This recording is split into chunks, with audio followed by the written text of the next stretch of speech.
Vote গণনার আগে রাতে একেবারে টেনশন ফ্রি দিলীপ ঘোষ। সবাই জানে বর্ধমান দুর্গাপুরে কি রেজাল্ট হবে। ভোট গণনার আগের দিন জি 24 ঘন্টার মুখোমুখি বিজেপি প্রার্থী দিলীপ ঘোষ।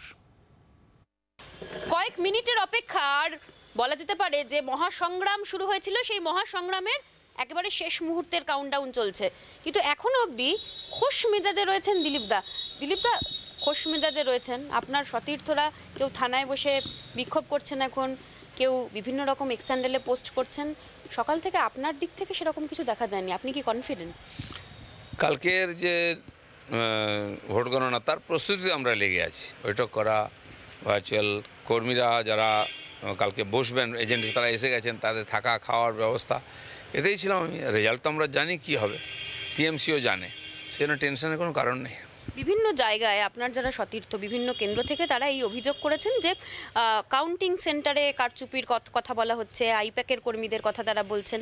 আপনার কেন্দ্রে আপনার বুথে সেরকম কোনো সম্ভাবনা? রুমার ছড়ানো হচ্ছে, চক্রান্ত চলছে, এটা তারাই করছে যারা হেরে যাবে। আমরা আমাদের কাজ করেছি, আমরা প্রচার করেছি, লোকে ভোট দিয়েছে।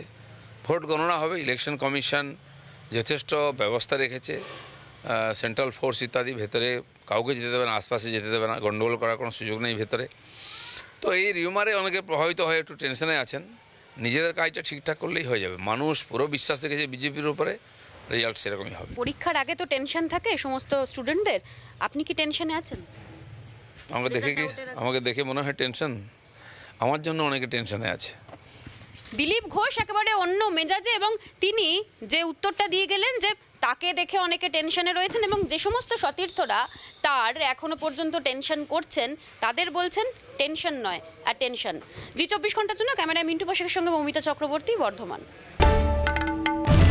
বাংলার আওয়াজ, বাঙালির আবেগ, জি 24 ঘন্টা।